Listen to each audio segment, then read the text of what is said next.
Welcome to Classical Music Composition. In this video, we'll learn the basics on how to compose a waltz in the early Romantic style, using Chopin's works as models. The following are the topics that will be discussed today. Feel free to use the timestamps to jump between them in whichever order you prefer. Let's get to it.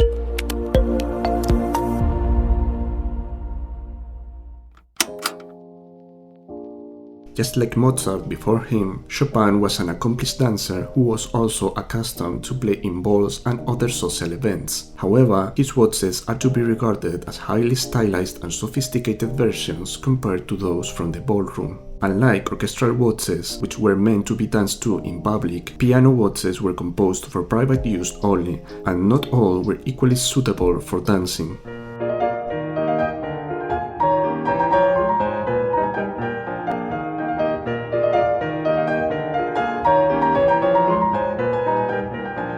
Some of the fastest Chopin's waltzes, like the famous Minute Waltz, are arguably too fast to be danced to, but yet they retain much of the character and principles of the ballroom waltzes with which Chopin was so familiar.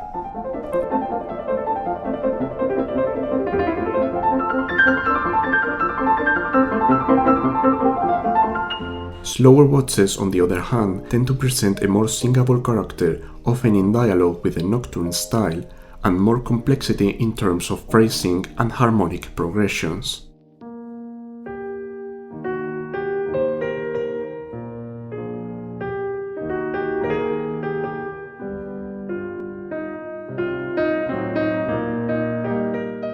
It's important to plan beforehand which kind of waltz we aim to compose, in order to choose the most appropriate tempo and character. The most commonly used pattern by Chopin is the compound rounded binary form, which was standard for Polish waltzes at that time. This scheme consists of two contrasting sections and a repetition of the first one in the end, which can be literal or varied. Until the 1830s, this central section was still referred to as trio, akin to the minuet and trio from the classical period, and served the very same purpose. Chopin only deviates from this model in 4 out of 19 surviving waltzes, which include variations of the simple binary form and the so-called medley form, which was trending in Vienna at that time, but that's a topic I might cover in depth in a different video. Now, for the structure of each section, we've got two possibilities, both equally used by Chopin: the rounded binary form and the simple binary form. I also distinguish between large rounded binary form when the second theme is equivalent in length to the first one, and short rounded binary form when the second theme is shorter. In the case of the simple binary form, both themes tend to be of the same length. The disposition of the repeat sign within each section is another point where Chopin gets especially creative. While classical conventions establish two standard repeat signs, in Chopin's waltzes we can find many different combinations, from 2 to only 1 repetition, and sometimes no repetitions at all. Feel free to experiment with them in your own works as well. Waltzes might start with a brief introduction known as Call to the Dance Floor, usually composed as a fanfare.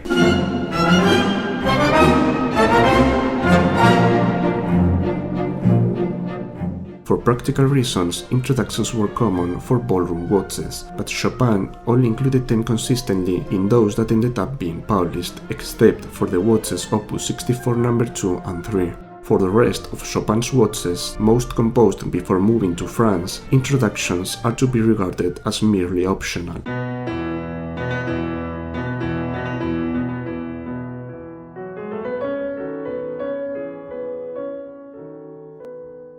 Codas are another kind of optional passage, but this time used in the end of the work as an epilogue. Their main purpose is to lead the waltz to a more satisfactory ending, and they can either be based on new material or on previously heard themes. There is a strong correlation between introductions and codas in Chopin's waltzes. Out of 19 surviving waltzes, 6 have both, 9 have none of them, 2 have intro but not coda, and only 1 has coda but not intro. When the initial key is in major mode, the middle section of the waltz can either remain in the same key or move to the 4th degree key. Interestingly enough, Chopin avoids the 5th degree key altogether for this section in all his waltzes. When the initial key is in minor mode, this section usually switches to the major mode or in lesser degree moves to the relative major. Within individual sections, we can find more possibilities in terms of modulations for the second theme, apart from those already mentioned. Be wary that if the second theme in a simple binary structure is not in the initial key, we cannot finish the waltz with it. When this happens, Chopin simply omits this second theme in the reprise. With regard to initial keys, Chopin had a strong preference for flats, with D-flat major, A-flat major and E-flat major as his top choices for waltzes. For minor mode keys, though, we can find a bit more of variety. It's worth noting that common keys like C, G, D or A major were completely avoided by Chopin in his waltzes. One major difference between early Romantic waltzes and late classical ones is the length of the individual themes. During Chopin's time, the standard length for a waltz theme was 16 bars, instead of the normative 8 bars from the classical era that could still be found in the waltzes of earlier Polish composers.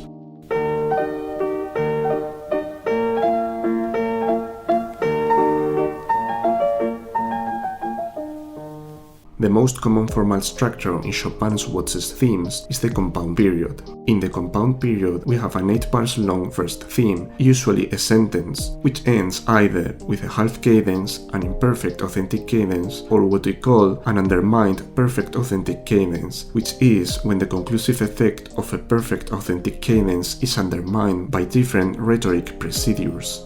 If you aren't familiar with these types of cadences, I strongly suggest you watch my series on this topic, where I discuss all of them in depth.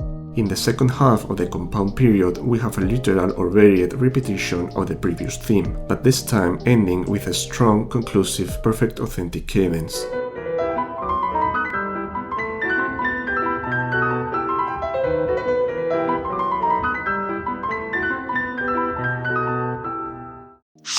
The Waltz B21 in A-flat major displays a more sophisticated approach to this form. Here, we've got an undermined perfect authentic cadence extending through bars 7 and 8, but then, at bar 15, the music moves to E-flat major, turning this into a compound modulating period. The whole structure is repeated next, but this time, we've got the final conclusive perfect authentic cadence in the initial key.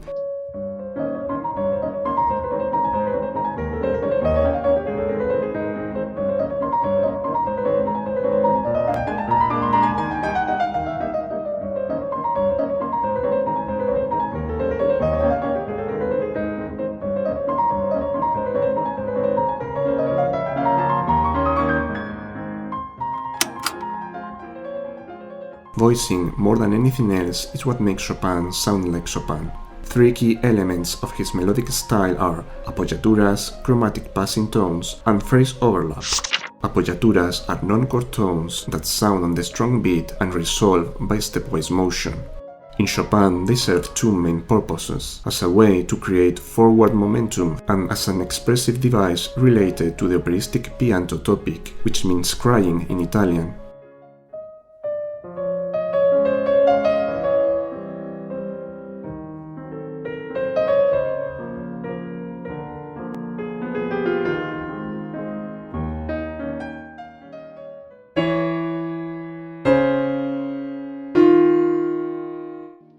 Chromatic passing tones are altered non-chord tones that connect two chord tones by stepwise motion. They constitute one of the signature melodic resources by Chopin and contribute to add color to any given harmony.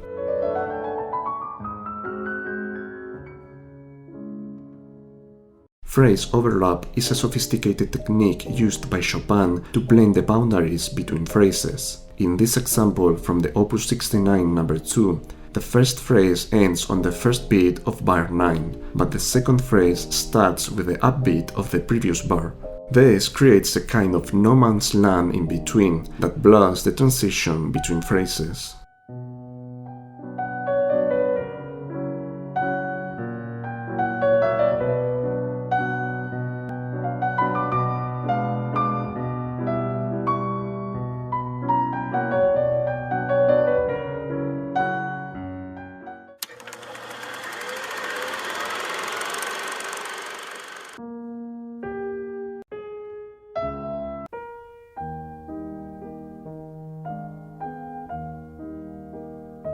The signature accompaniment of the Waltz is the so-called papa, in which the bass sounds on the first beat and the rest of the chord on the following ones. There are, however, ways to add variety to this accompaniment that you may want to try out in your own pieces. The following are a few examples extracted from Chopin's repertoire.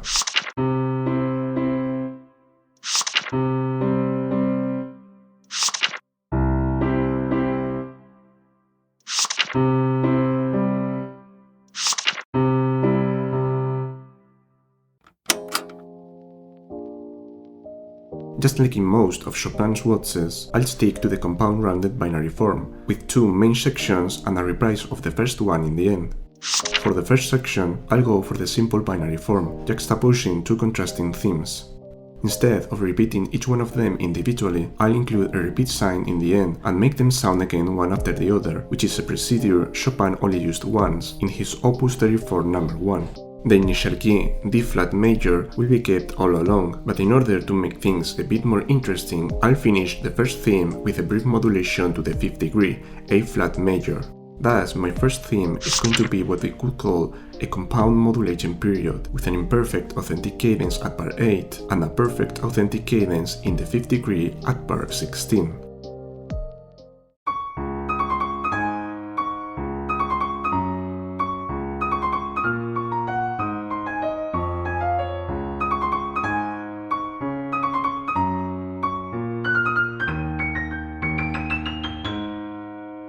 Notice that I'm not writing down the accompaniment yet, as that's something we can add later, once we've got a solid melody and bass line.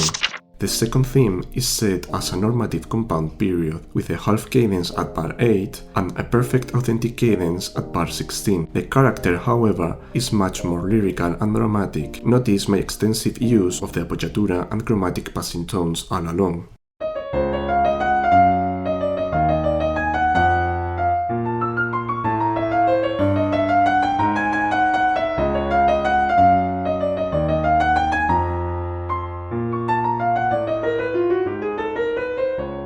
The accompaniment for this section is based on the papa pattern, adding some variations and inner melodies when possible, as long as they don't interfere with the main melody.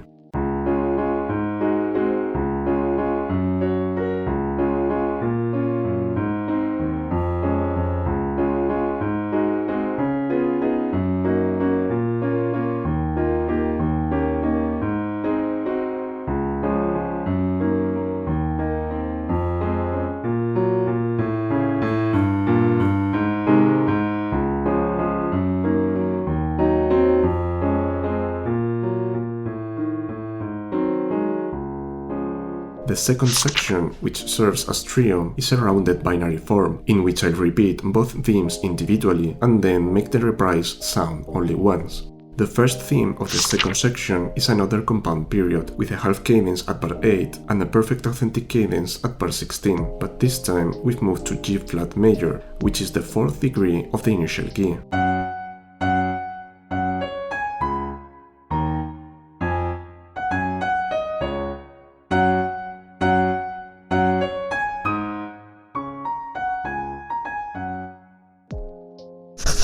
For the accompaniment, I also included this percussive pattern in the top line, which reinforces the dance-like character of this theme.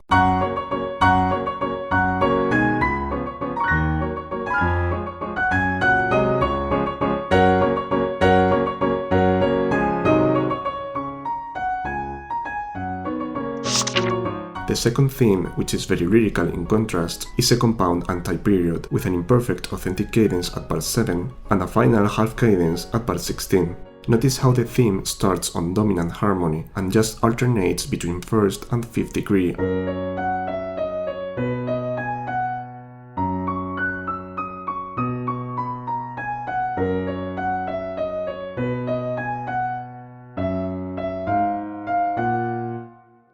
By the way, we are in C-flat major now, which is the 4th degree of the previous theme's key, but for simplicity's sake I'm writing it with the enharmonic B major key signature.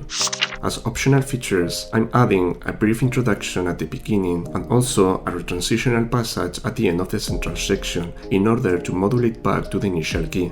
Now all we have to do is finishing our accompaniment and polishing the melodic line. Let's see how this all sounds like.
That's all for now. Let me know if this video was helpful and see you next time.